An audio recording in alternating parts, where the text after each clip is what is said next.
Good morning, students, and today we shall discuss the topic as the navigation frames or creating links between the frames. Navigation frames means it will contain a list of links with the second frame as the target. Means we are going to divide a web page or a web browser into two frames. Okay, this first frame completely contains the links. When I click on this particular link, this link will be opened in the second frame. Are you all able to understand? Navigation frames means this navigation frame contains a list of links, and whenever I click on the link, it opens the link in the second frame, and those frames will be created with the element called as the frame, and it has an attribute called as the name, and this name holds the frame name in which the target link has to be opened. Is it clear? So the navigation frames contains the list of links where the link has to be opened in the second frame, and the second frame is made as the target frame. This is one of the most popular uses of the frames, means linking the documents to another frame and displaying those frames in another frame window. Here how we can create is, you have to follow two steps. What are those steps? Is first create a file. Okay, create the file with the name nf.html. in the specify into how many pieces you want to divide your web browser window. Okay, so I'm using the element html head. I'm giving the title as navigation frames or linking frames. Close the header section. So here I told you all, whenever we are creating the frames, we doesn't use the body element. Directly start with the frame set. Frame set, I'm dividing it to columns. Columns means vertical frames. Here what I have done, I have created one frame has the 30%, and for the remaining I have given as the star. Star represents the remaining space, whatever is there, that will be occupied by the second frame. Means totally it is of 100%. Among 100%, what is the size of the first frame? I have specified it as only 30%. So what will be the remaining? So the remaining second frame will be of 70%. Inside the frame set element, I am creating the frame name. So what is the name I have given? F1. For this, what is the file I am linking? src is equals to flink.html, means I am linking another HTML page to the frame. Okay, frame name is equals to f2. So second frame I have left it as the blank. In the first one I have linked as the flink.html. Close the frame set, close the HTML. Now the second step is, whatever the file you have linked to the frame, that content has to be written. If it is already available, no need to write it again. If it is not available, then we have to write the coding for that session also. So here I'm using the header section, and here I'm using the body section. Since it is not a program related to the frames, I'm using the body. In the body, what I'm doing, I'm using the anchor element to link the document to a frame. So href is equals to what I want to display. I want to display an image. I'm giving the name as flowers.jpg. Where this flowers.jpg has to be opened, target is equals to f2. Okay, target is equals to f2. So whenever I click on the link, my link has to be opened in the f2. What is the text I'm displaying? Click here. Okay, close the body, close the HTML. So whenever I execute this page, the output will be as like this. So first, when I write in the browser nf.html, my window will be divided into two frames, frame 1, frame 2, f1 and f2. Okay, in the f1, what is the link I have specified? flink.html. In that, what is the content it has to display? Click here is the message I have displayed. So in the frame 1, I'll get the information as click here. Whenever I click on the click here link, the corresponding image will be displayed in the f2, that is in the target frame 2. Is it clear? So likewise, we can link multiple links to the one frame, and those links can be displayed in the another frame. Is it clear? Next, how to set a default target frame. We are going to discuss about one more element, that is called as the base element. Okay, now just now we have seen how to navigate or how to link a frame to the another frame. So instead of specifying the frame name each and every time has a target name, directly we can specify only once the target frame number, and always all the HTML linked up documents will be opened in that particular frame itself. We need not specify the target frame name each and every time. So here we shall see how to set a frame as a target frame using the element called as the base element. Okay, and this base element contains the links that should be opened in another frame. So what is the frame that has to be set as the target frame? Either it should be an F2, F3, F4, etc. depending upon the requirement. So this base element contains the links that should be opened in the another frame. Second one is, this element resides in the header section or in the header element. The base element should be used in the header element, and it has an attribute called as the target, means the frame in which it has to be opened. Target represents the target frame number or the frame name. Is it clear? So let us see the example. Here also, whenever we are setting a frame as a target frame, we have to create two files. The first file is the general way of how to divide a web page or a web browser into frames. So here I am using the element as the frame set. Again I am using it as the columns. 30% and the star, means in my browser window I'll be having only two frames, frame 1 and the frame 2. So see here, I'm dividing frames. How many frames I need? 2 frames. So how many frame elements I'll be using in the frame set? 2 frame elements. That frame has a name. I'm giving the first frame as the F1, and what is the file I'm linking? flink.html. And the second file is, a second frame is empty. I'm not linking any links to the frame 2. Close the frame set element. Now create the second file. Okay, create the file. What is that? flink.html. In this, what we have to do? Okay, specify the base element. In the header section, specify the base element. Base, what is the attribute it is using? Target, means where the links has to be opened? F2. So each and every link has to be opened in the F2. Close the header section. Now in the body, use the anchor element to link the document to the frame. So href is equals to flowers.jpg. What is the content I am using? Click here.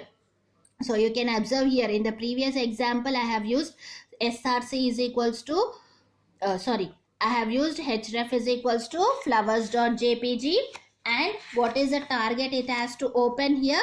Target I have specified it as F2, but coming to here I haven't specified any target in the anchor element. Why? Because already the target is being specified by using the base element in the header section. So only click here as the information I have displayed. So what will happen when this program is being executed? My page will be divided into 2 frames. And what is the link I'll have here? Here I'll be having the click here as the link.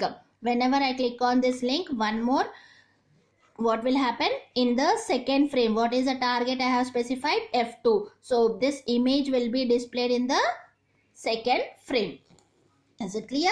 So we can set the target frame by using the base element, and this base element has to be specified in the header section. So once we set the target, we need not specify the frame name each and every time for every link. Next concept is nesting frames or nested frames. Already we are familiar with the word nesting. What does the nesting represent?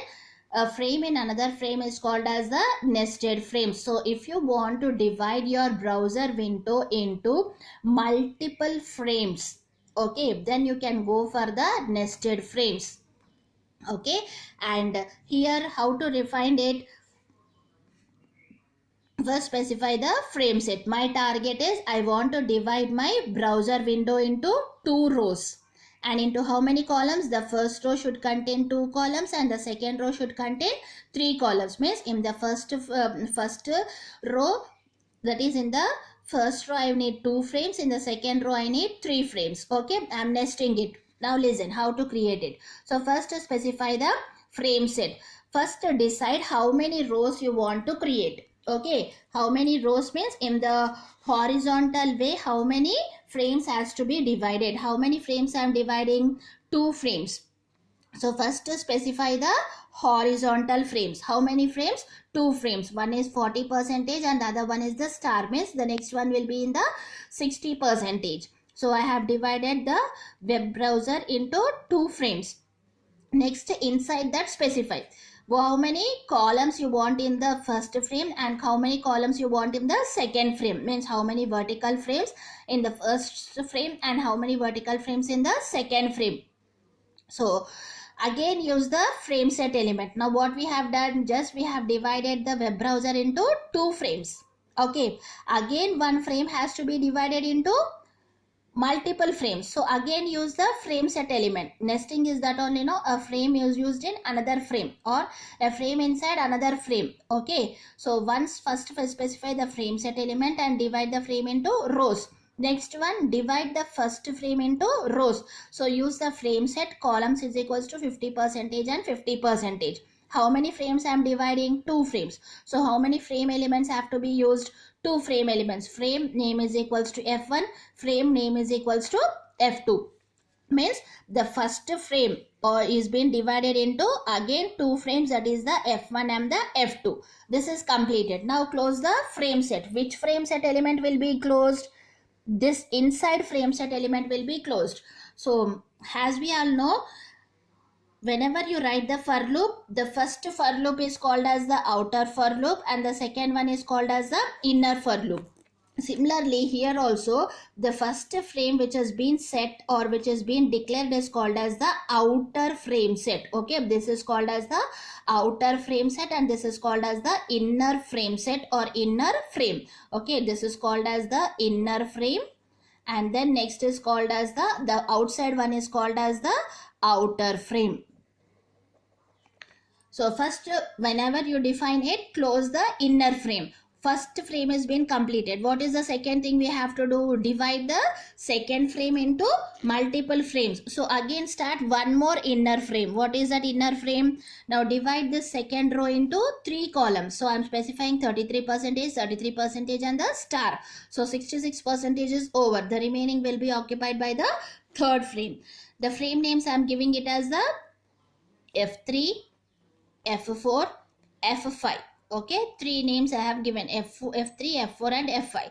So after finishing the specification of 3 frames, close the frame set. Which frame set is being closed? Inner frame set is being closed. Now what we have to do? Close the outer frame set. When you close, then only all the frames will be closed.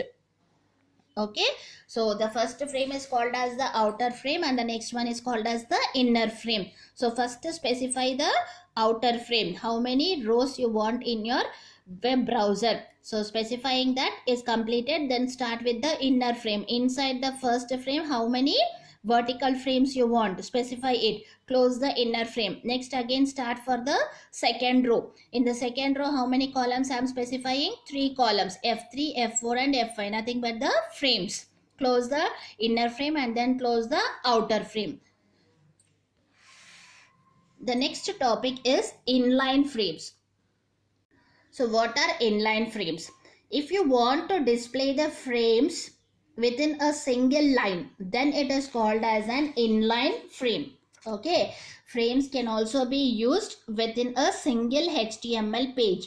These are known as the inline frames. Means instead of using the frame set element, frame element and defining the frames, if you want to define it within a single line, then it is called as the inline frames.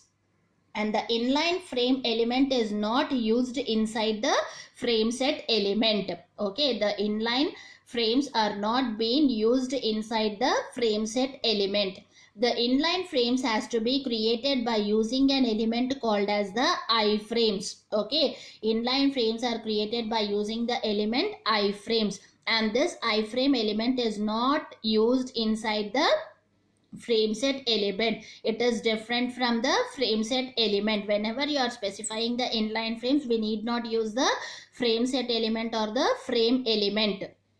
And it has an attribute called as the source, which takes the name of the URL. Either it can be another HTML document, it can be an image file, it can be another any type of document can be linked to the iframe source attribute. Okay, so inline frames can be created by using the element iframe, and it has an attribute called as the source, which takes the value as the URL. Apart from that, all other attributes whatever we have discussed for the frame, all are as it is applicable to the iframe element also. Margin height, margin width, no resize, etc. All the attributes of the frame element are equally applicable to the iframe element also.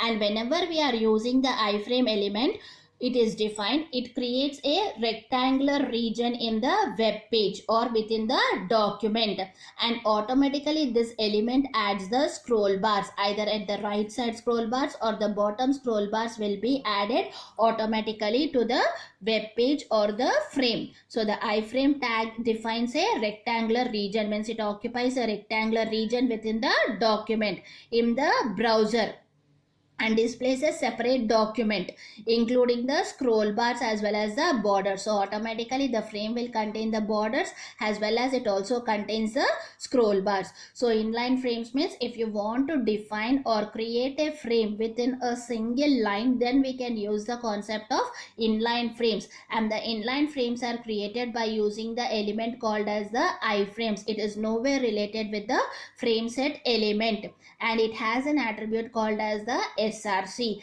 and all the attributes that we have discussed for the frame are equally applicable for the iframe element also. This element creates a rectangular area for the document within the browser window, and automatically it adds the borders as well as the scroll bars also. Thank you.